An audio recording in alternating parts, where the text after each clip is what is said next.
আজকে আপনাদের সাথে শেয়ার করব মজার কোয়েল ডিমের সসি।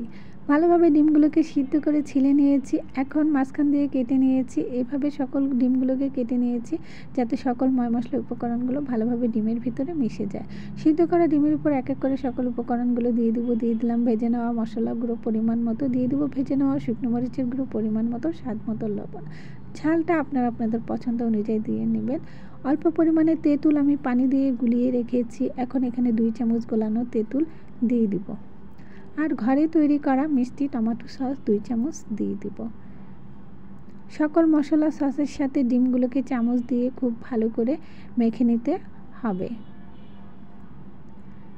মেখে নেওয়ার পর এখন আমি এখানে দিয়ে দিব প্রথম যে উপকরণগুলো দিয়েছি তার চেয়ে অল্প পরিমাণে অর্ধেক করে সব উপকরণগুলো আবার ডিমের উপরে দিয়ে দিলাম 2 চামচ টমেটো সস, 2 চামচ তেঁতুল, ভেজে নেওয়া মশলা গুঁড়ো, ভেজে নেওয়া শুকনো মরিচের গুঁড়ো। তো তৈরি হয়ে গেল মজার কোয়েল ডিমের সসি।